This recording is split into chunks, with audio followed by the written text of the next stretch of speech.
Hello friends, today's topic is the Election Commission of India. What are its functions and powers and how to strengthen it?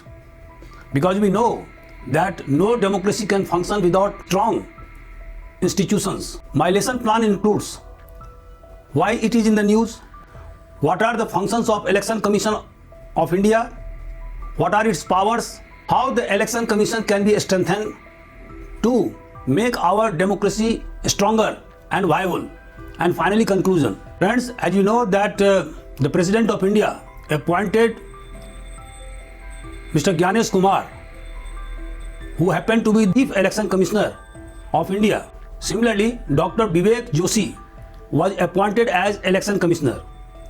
Friends, as you know that the Election Commission is now a 3-member commission. It consists of 1 Chief Election Commissioner and 2 Election Commissioners. The selection committee comprises the Prime Minister of India, the leader of the opposition party, and a minister nominated by the Prime Minister of India.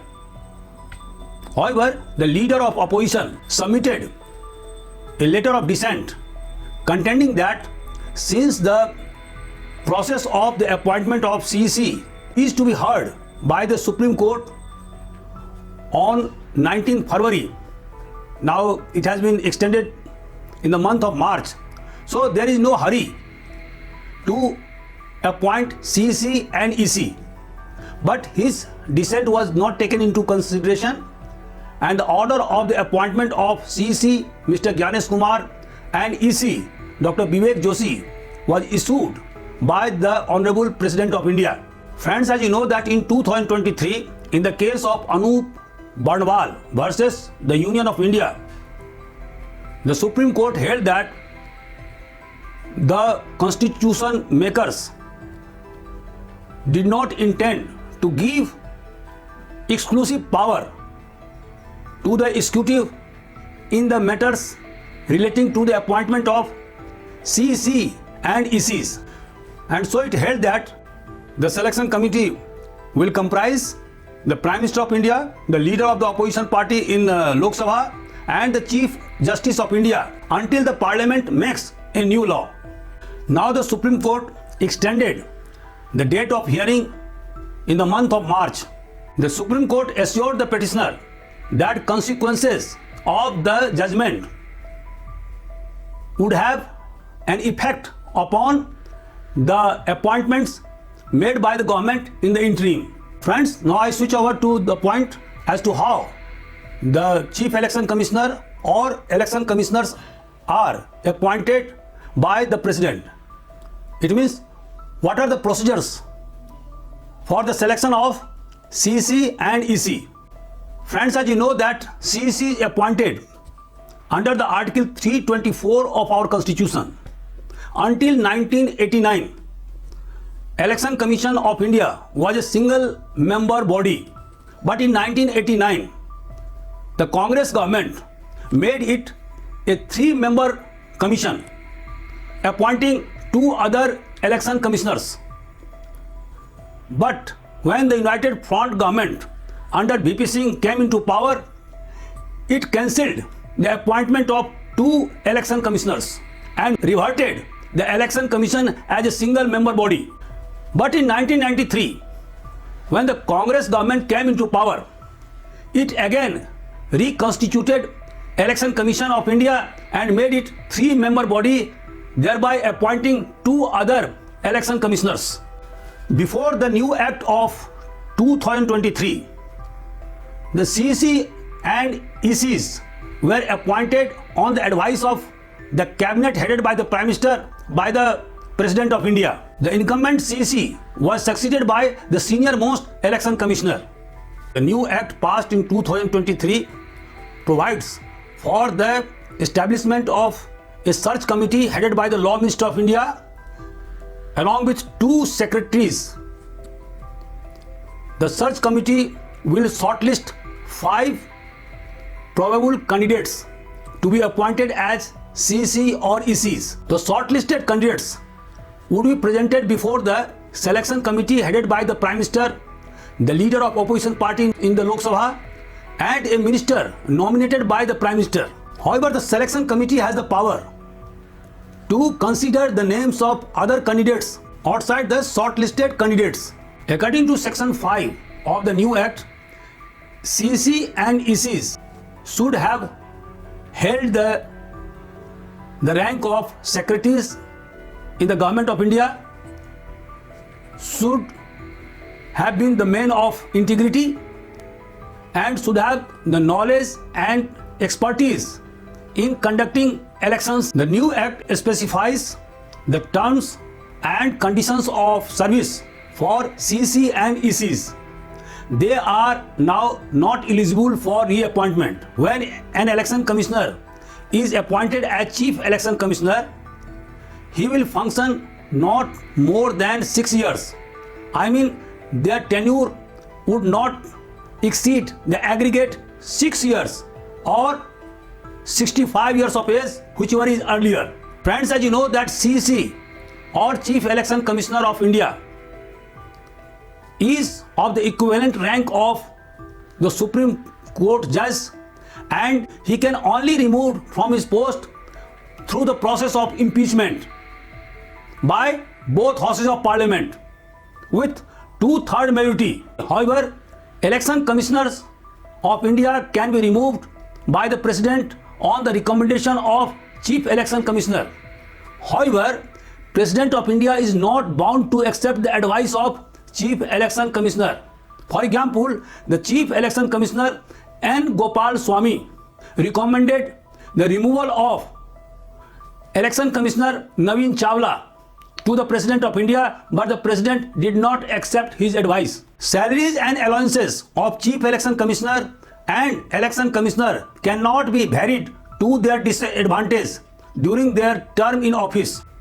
As I have already told you that CEC and ECs enjoy the rank of the Judge of the Supreme Court of India. Now, let us discuss about functions and powers of Election Commission of India. Number 1, it has been entrusted with the task of conducting the election of President, Vice President, the parliamentary election, I mean the election for Lok Sabha and Rajya Sabha, and the state legislature, I mean the election for the state assemblies and state legislative councils. It has not been entrusted with the task of conducting election for municipal corporations or panchayati bodies. These elections are conducted by a state election commission. The election commission prepares the list of voters and revises electoral rolls. It recognizes different political parties as national parties or state parties and allots party symbols to them. It also has the power to advise the President of India in matters relating to the disqualification of MPs and MLAs. It issues the model code of conduct prior to the election so that there should be a level playing field for the ruling as well as for opposition parties. There should not be arbitrary use of powers. It notifies the date of elections for state assemblies or state legislative council or for Lok Sabha or Rajya Sabha. It determines the territorial limit of a parliamentary constituency or for legislative assembly on the recommendation of the delimitation commission. It cancels the polls on account of rigging, violence and booth capturing. It advises the President of India as to when the election can be conducted in an state which is under the President rule. If it is not sure with regard to conducting election in that state, it can recommend the President of India for the extension of President's rule in that state. It promotes voters' participation and awareness among people. To sum up, Election Commission of India is vested with the power to superintend and control the elections in India. Now the question is how the Election Commission can be strengthened. Friends, as you know that the Selection Committee now comprises the Prime Minister, the leader of the opposition in the Lok Sabha and a minister nominated by the Prime Minister. And so the government has the majority of 2-1 in the selection committee. And as we have seen in the judgment of the Supreme Court, which held in the case of Anup Barnwal versus Union of India, that it was not the intention of the constitution makers to give exclusive power to the executive in the matters relating to the appointment of CEC and ECs. So it would be therefore necessary to make the selection committee more broad-based, including the Prime Minister, a cabinet rank minister nominated by the Prime Minister of India, the leader of opposition party in the Lok Sabha and Rajya Sabha, and Chief Justice of India, so that the selection should be broad-based. There is need to give more protection to election commissioners. As of now, the election commissioners can be removed by the President of India on the recommendation of the Chief Election Commissioner. But in the case of Chief Election Commissioner, he can be removed by the President only after the impeachment proceedings have been passed by both houses of parliament with 2/3 majority. So we see that there is adequate protection to CEC, but in the case of election commissioner, this protection is not enough. So it is necessary that election commissioners should also be given the same protection as it is enjoyed by Chief Election Commissioner of India. Again, model code of conduct should have more teeth. I mean, they should be incorporated into the electoral laws, so that in case of violation, criminal cases can be registered against the erring candidate or political parties.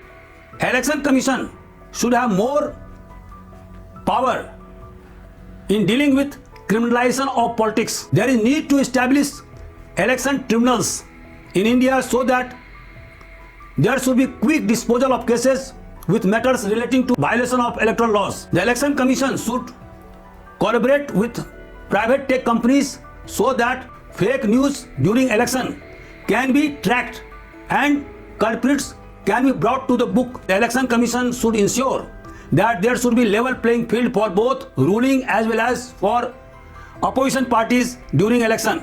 The Election Commission should ensure that the wealth power, muscle power, corruption, bribery do not play during the election time. No candidate should have winning edge over others. It should also ensure that no parliamentary constituency or state assembly constituency go uncontested, as it happened in the case of Surat parliamentary constituency during 2024 Lok Sabha election. The Election Commission must ensure that there should not be any discrepancies between the votes polled and votes counted, as it happened in the case of recently held Maharashtra Assembly election. Now I conclude that Election Commission of India is one of the important pillars of our democracy.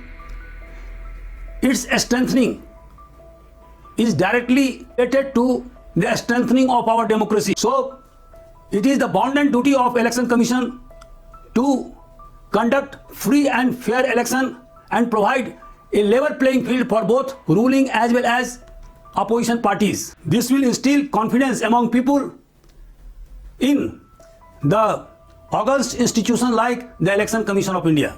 Now, friends, I have concluded my lecture. If you have any suggestion, please share and subscribe my channel AJIS Academy Indore. Thank you.